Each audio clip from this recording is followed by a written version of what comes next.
नमस्कार दोस्तों, कैसे हैं आप सब। आप सभी का स्वागत है आपके अपने YouTube चैनल पर। और आज की हमारी कहानी शुरू करने से पहले जो भी चैनल पर पहली बार आए हैं या जिसने भी अभी तक चैनल को सब्सक्राइब नहीं किया है तो जल्दी से जाकर चैनल को सब्सक्राइब करें और घंटी का बटन दबाकर ऑल का आइकन जरूर प्रेस कर लें ताकि हमारी कहानियों की नोटिफिकेशन आप तक सबसे पहले पहुँचती रहे और आप हमारी कहानियों का आनंद उठाते रहें। दोस्तों, अगर आपको हमारी कहानियाँ अच्छी लगती हैं, लाइक शेयर और कमेंट्स करना ना भूलें ताकि हमारा भी हौसला बढ़ता रहे और हम आपके लिए नई नई कहानियाँ लेकर आते रहें। तो चलिए शुरू करते हैं आज की एक और बेहतरीन कहानी। दोस्तों, कहानी के पिछले भाग में आपने पढ़ा कि रिया और वाणी दोनों सगी बहनें शादी करके एक ही घर में जाती हैं, जहां पर कविता जी उनकी सास दोनों बहनों के बीच गलतफहमी पैदा करने की कोशिश करती है ताकि दोनों बहनों के रिश्ते में खटास पैदा हो जाए। कहानी अब आगे। कविता जी अपनी बड़ी बहन की बातें याद कर रही थी कि तुम्हारी छोटी बहू रिया बहुत तेज है, बड़ी वाली थोड़ी सीधी है, इसीलिए वाणी को अपने पाले में रख लो, नहीं तो दोनों बहनों पर काबू पाना मुश्किल हो जाएगा। कविता जी ने एक दिन अपने छोटे बेटे राहुल से कहा, राहुल बेटा, तुम कह रहे थे कि तुम्हें कहीं घूमने जाना है, तो क्यों ना तुम चारों गोवा चले जाओ। तुम्हारा घूमना फिरना भी हो जाएगा और चारों इकट्ठे भी रहोगे। सासुमा की यह बातें सुनकर वाणी और रिया खुश हो गई। राघव और राहुल दोनों भाई भी बहुत खुश थे। कविता जी ने चारों की अगले दिन शाम की टिकट भी बुक करा दी थी। शाम को डिनर की तैयारी करते हुए रिया ने वाणी से कहा, दीदी आप सब्जी बना दो, मैं रोटियां सेक देती हूँ, फिर सबको खाना परोस कर आप रसोई समेट देना, जल्दी से मैं अपनी पैकिंग कर लूँगी और आपकी पैकिंग में भी मदद करवा दूँगी। बाहर आंगन में बैठी कविता जी दोनों बहनों की यह गुफ्तगू सुन रही थी। मायके में भी ऐसा ही होता था। रिया अपने हिस्से का काम छोड़ देती थी और वह वाणी को ही करना पड़ता था। ससुराल में भी ऐसा ही हो रहा था। यह सुनकर कविता जी ने बड़ी बहू पर तंज कसा।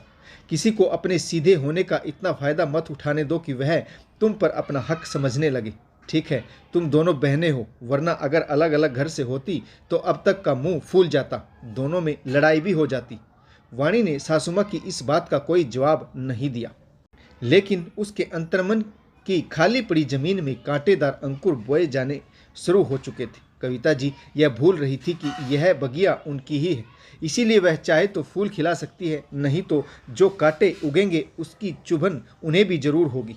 काम समेटकर वाणी रिया के कमरे में चली गई।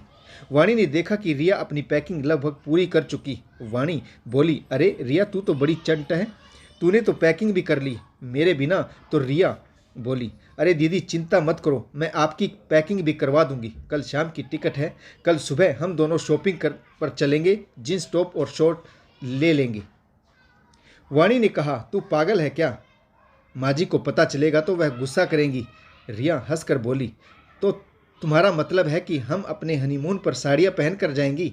मैं तो नहीं जाऊंगी, मैंने तो राहुल जी को बोल भी दिया है कि मुझे कल शॉपिंग करनी। वाणी कुछ सोचते हुए बोली, ठीक है, मैं भी राघव से पूछ लूँगी। यह कहकर वह अपने कमरे में चली गई। वाणी ने राघव से पूछा, क्या मैं गोवा में जींस टॉप ले सकती हूँ? राघव ने सीधी सादी वाणी को आश्चर्यचकित मुद्रा में देखते हुए कहा, अरे वहाँ तुम जींस टॉप भी पहनती हो, फिर तो जरूर लेना। वाणी बोली, माँ जी को बुरा तो नहीं लगेगा? राघव ने कहा, हमारे हनीमून के बीच माँ कहाँ से आ गई? जो तुम्हें पहनना हो वह पहनो। अगले दिन सुबह रिया ने अपने मजाकिया अंदाज के अनुसार राघव को छेड़ते हुए कहा, जीजाजी आपने दीदी को हनीमून पर जींस टॉप पहनने की इजाज़त दी या नहीं? यह कहकर वह खिलखिलाकर हंसने लगी तो पीछे से तीखी आवाज़ में कमला जी उसे डांटते हुए बोली, बहू यह क्या तरीका है अपने जेठ जी से बात करने का? माना कि वाणी तुम्हारी बहन है, परंतु राघव से तुम्हारा जेठ जी का नाता है। जीजा जी का रिश्ता अपने मायके में निभाना, यहाँ पर तुम देवरानी जेठानी हो, याद रखना। सुबह सुबह रिया को सास ने इतनी जोरदार फटकार लगाई कि उसके होठों की हंसी ही छिन गई। सास ने रिश्तों को कायदे में बांध दिया। पूरा दिन रिया का मन दुखी रहा और घर में शांति का माहौल बना रहा। कविता जी की बातें अक्सर रिया का दिल तोड़ दिया करती थी, परंतु वाणी उस पर मरहम लगा दिया करती थी और कहती थी, तू तो मेरी छोटी बहन है, तुझे परेशान होने की जरूरत नहीं। तू ही तो सबको ज्ञान देती फिरती है कि सास ऐसी ही होती। सीरियल में सास को देखा नहीं क्या? फिर तू मुंह फुलाकर क्यों बैठ गई? तुझे इन बातों को दिल पर नहीं लेना चाहिए। कुछ दिन से ससुराल में माहौल बहुत तनाव भरा था, लेकिन दोनों बहनें एक दूसरे का साथ निभाती थी। एक परेशान होती तो दूसरी दवा बन जाती। माँ उम्र भर अपनी बेटियों में बचपना जिंदा रखती, लेकिन ससुराल की दहलीज कहती है कि अपना बचपना मायके में ही छोड़कर आना चाहिए। दोपहर से पहले वाणी और रिया ने अपनी शॉपिंग भी पूरी कर ली थी, पैकिंग भी हो गई और शाम को ट्रेन से दोनों विवाहित जोड़े हनीमून के लिए विदा हो गए। ट्रेन में वाणी ने साड़ी पहनी थी और रिया ने भी येलो कलर की बहुत खूबसूरत साड़ी पहनी हुई थी। वाणी रिया को देखकर बोली, अरे रिया, तुमने भी तो साड़ी पहनी है। तुम तो कहती थी कि मैं हनीमून पर साड़ी पहनकर नहीं जाने वाली।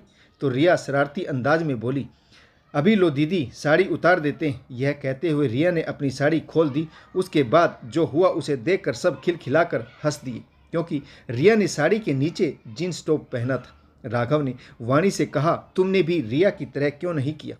अब पूरे रास्ते ट्रेन के सफ़र में साड़ी में परेशान होती रहना। देखो रिया कितनी स्मार्ट है, सब कुछ कितने अच्छे तरीके से हैंडल कर लेती। सीधी सादी वाणी मुंह बनाते हुए बोली, इसने मुझे बताया नहीं कि ये सब करने वाली।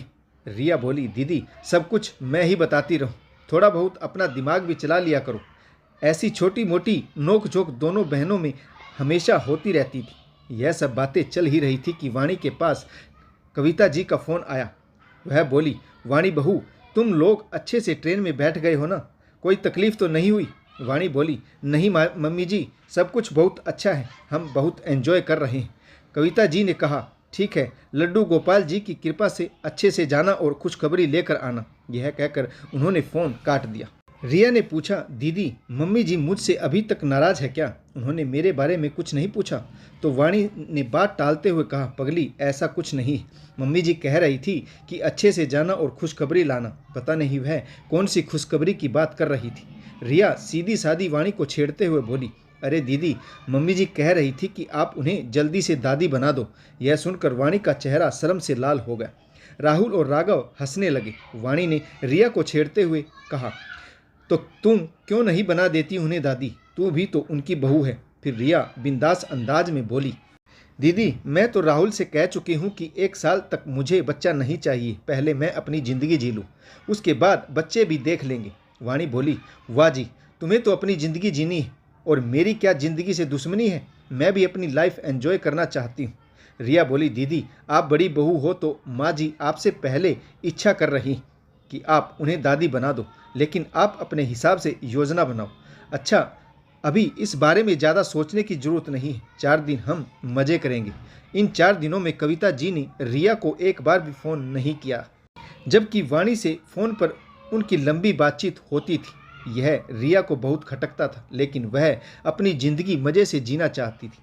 हनीमून से लौटने के बाद कविता जी ने दोनों बहुओं के बीच काम का बंटवारा कर दिया। सुबह का नाश्ता और दोपहर का खाना रिया बनाएगी और शाम 4 बजे का नाश्ता और डिनर वाणी बनाएगी।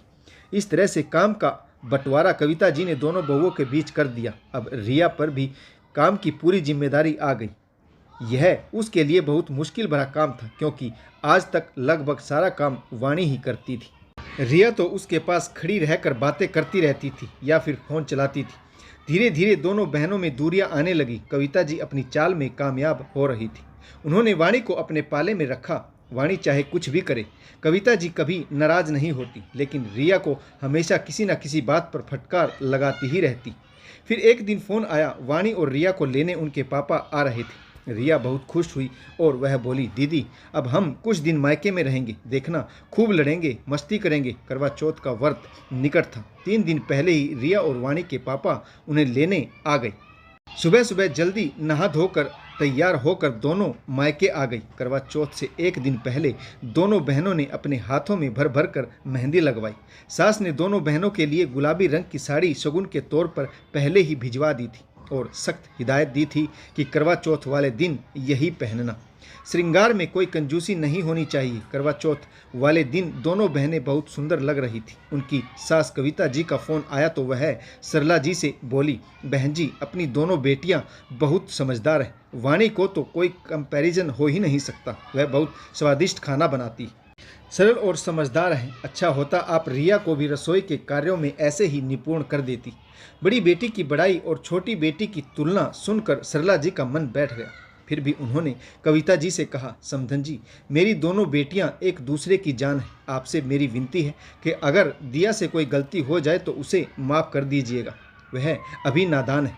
कविता जी बोली, आप निश्चिंत रहिए, अब यह इस घर की बहुएं धीरे धीरे सब सीख जाएंगी। सरला जी ने अपनी दोनों बेटियों के पसंद का खाना बनाया था। व्रत खोलने के बाद दोनों बहनें खाना खाने बैठी तो वाणी बोली, माँ, इस बार रिया को अच्छा खाना बनाना सिखा देना ताकि ससुराल में मेरी नाक ना कटे। अब तक तो मैं हमेशा ही इसका साथ देती आई हूँ, लेकिन अब सासू माँ ने मुझे सख्त हिदायत दी है कि मैं इसकी सहायता ना करूँ। गुस्से से चिढ़कर रिया बोली, दीदी, आपका साथ देने के लिए तो आपकी प्यारी सासू माँ है, लेकिन मेरा साथ कौन देगा। वाणी बोली, रिया, तुम्हें अपना काम करना सीख लेना चाहिए। वो माँ का घर नहीं जो हमारी गलतियाँ माफ़ कर देती, वह ससुराल है, वहाँ पर हर वक्त मैं तुम्हारा साथ नहीं दे सकती। रिया बोली, हाँ, यह तो मैं भी देखती हूँ कि आपकी गलती को सासू माँ छुपा लेती है और मेरी गलती को बड़ा चढ़ाकर बताती है। आज सरला जी की दोनों बेटियां उनकी नज़रों के सामने देवरानी जेठानी बनकर लड़ रही थी। वही हो रहा था जिस बात का उन्हें डर था। अगले ही दिन राघव का फ़ोन आ गया और वह बोला कि माँ का पैर मुड़ गया है, जिससे उन्हें मोच आई। तुम बड़ी बहू हो, तुम्हें जल्दी से ससुराल आना होगा, अभी के अभी मायके से रवाना हो जाओ। रिया छोटी है, वह कुछ दिन मायके में और रह लेगी। वाणी अगले ही दिन ससुराल के लिए रवाना हो गई। सरला जी ने भी बेटी को नहीं रोका, क्योंकि ससुराल के प्रति उसकी जिम्मेदारी पहली है। बड़ी बहन छोटी बहन को मायके में छोड़कर चली गई। रिया का चेहरा मुरझाया हुआ था, साथ ही उसे यह बात भी खटक रही थी कि सास ने उसे क्यों नहीं बुलाया, क्या वह उनकी बहू नहीं है। वाणी विदा हो गई। रिया गहरे तनाव में थी। अचानक उसे चक्कर आया और वह बेहोश हो गई। सरला जी ने उसे संभाला। रिया के पापा के होश उड़ गए, वह उसे हॉस्पिटल लेकर भागे। थोड़ी देर बाद लेडी डॉक्टर ने खुश होते हुए सरला जी से कहा, मिठाई खिलाइए, आपकी बेटी प्रेग्नेंट है। सरला जी का चेहरा खुशी से खिल उठा, परंतु दूसरे ही पल वह उदास हो गई। वह सोचने लगी कि वाणी बड़ी है, कहीं वह ऐसा वैसा ना कर सोच कि छोटी बहन गर्भवती हो गई, जबकि पहला हक उसका था। फिर मन ही मन सोचने लगी, मेरी बेटियां बहुत समझदार हैं और फिर यह भगवान की देन है, कब किसकी झोली भर दे कुछ नहीं पता। यह खुशी का मौका मुझे तुरंत ही समधन जी को फ़ोन करके यह खुशखबरी देनी चाहिए। सरला जी ने रिया के ससुराल फ़ोन लगाया और कविता जी से कहा, आप दादी बनने वाली हैं, हमारी रिया प्रेग्नेंट है। कविता जी खुश होते हुए बोली, मैं दादी बनने वाली हूँ, आपको भी बधाई हो समधन जी। रिया को मेरी तरफ से आशीर्वाद देना। खाटू श्याम जी की कृपा से मेरा घर आज रोशन हो गया, मैं बहुत खुश हूँ। रिया से मेरी बात करा देना। सरला जी बोली, वह अभी हॉस्पिटल से आई है, आराम कर रही है, थोड़ी देर में मैं आपकी बात करा दूंगी। वाणी कहाँ है, उससे मेरी बात करवा दीजिए। कविता जी ने वाणी को आवाज़ लगाई, वाणी इधर हा, तू ताई बनने वाली है, हमारे घर में बाल गोपाल आने वाला है, रिया पेट से। यह सुनकर वाणी के चेहरे का रंग उड़ गया। उसने बुझे मन से अपनी माँ से बात की। सरला जी दोनों बेटियों के मन मुटाव को समझ चुकी थी। वह जानती थी कि रिया के प्रेग्नेंट होने की खुशी में वाणी बहुत अधिक खुश नहीं है। कुछ दिन बाद कविता जी ने रिया को लेने राहुल को भेज दिया। आज रिया का जोरदार स्वागत हुआ। आरती का थाल लिए बड़ी बहन नहीं जेठानी खड़ी थी। उसके होठों पर बनावटी मुस्कुराहट थी जो रिया का दिल दुखा रही थी। कविता जी ने घर आंगन को बहुत अच्छे तरीके से सजा रखा था। रिया का जोरदार स्वागत हुआ। वाणी को कविता जी ने हिदायत देते हुए कहा कि रिया तुम्हारी छोटी बहन है, आज उसे उसके स्वास्थ्य की जिम्मेदारी तुम्हारी। उसके खान पान का ख्याल रखना, वक्त पर खाना पीना, सब कुछ तुम्हें ही देखना है, कोई लापरवाही नहीं होनी चाहिए। अभी तक रिया जो सासू माँ की नज़रों में खटकती थी, एक ही पल में उसकी चहेती बन गई। सारी खामियां गायब हो गई, क्योंकि घर को खुशी देने की वजह रिया बन गई थी। अब तो वह सासू माँ की आंखों का तारा थी। वाणी रिया से मन ही मन जल रही थी। उसके कमरे में दूध का गिलास देने गई तो बड़े ही रूखे अंदाज में कहा, यह लो दूध पी लो। वह वापस मुड़ने लगी तो रिया ने उसका हाथ पकड़ लिया। दीदी रुक जाओ, ऐसा भी क्या हो गया जो आप मुझसे ढंग से बात भी नहीं कर रही। वाणी अपना हाथ छुड़ाते हुए बोली, यह खुद से पूछो, मुझे तो बहुत समझा रही थी कि मुझे अभी बच्चे नहीं पालने, मैं अपनी ज़िंदगी एंजॉय करना चाहती हूँ। तुम्हारी कही हुई बातों पर अमल करते हुए मैं गर्भ निरोधक गोलियां लेती रही ताकि मैं भी अपनी ज़िंदगी के मज़े ले सकूं, और तू तो छुपी रुस्तम निकली, चौके पर छक्का मार दिया। ससुमा सच ही कहती थी कि किसी को अपनी अपना हक नहीं देना चाहिए। तुम्हारी तो आदत हो गई है मेरा हक छीनने की। माँ बनने का पहला हक मेरा था। इस घर को वारिस देने का पहला अधिकार मेरा था। यह खुशखबरी मुझे देनी चाहिए थी जो तू दे रही, लेकिन तेरी बातों पर अमल करके मैंने अपनी हैसियत इस घर में घटा ली और तू मुझे बेवकूफ़ बनाकर सबकी चहेती बन गई। बहुत अच्छी चाल चली तूने, यह कहकर वाणी कमरे से दंदनाती हुई बाहर निकल गई। रिया की आंखों में आंसू तैर गई। वह वाणी को कैसे समझाए कि यह तो भगवान की देन है। फिर उसने तो नहीं कहा था कि तुम गर्भ निरोधक गोलियां लेती रहना। अब भगवान ने उसकी झोली में पहले फूल डाल दिया तो वह क्या करे। धीरे धीरे समय बीतता रहा। वाणी गहरे सदमे में चली गई। वह मानसिक रूप से परेशान रहने लगी। रिया की प्रेगनेंसी का 7वां महीना था। एक दिन राघव और वाणी डॉक्टर के यहाँ चेकअप के लिए गए तो डॉक्टर ने बताया कि वाणी मानसिक तनाव में है। प्रेगनेंसी न होने का एक बहुत बड़ा कारण मानसिक तनाव भी होता है, इसीलिए वाणी को खुश रहना चाहिए।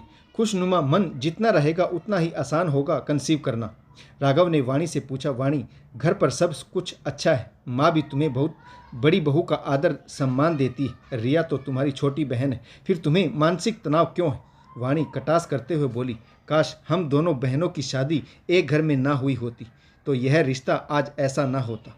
रिया मुझे समझा रही थी कि हमें अपनी लाइफ एंजॉय करनी चाहिए, अभी बच्चों के झंझट में नहीं पड़ना चाहिए, और खुद प्रेग्नेंट हो गई। घर को वारिस देने का पहला हक मेरा था। मैं बड़ी बहू हूँ, लेकिन बाजी रिया ने मार ली। राघव आश्चर्यचकित होते हुए बोला, परंतु रिया तुम्हारी बहन है, तुम उसके बारे में ऐसा कैसे सोच सकती हो?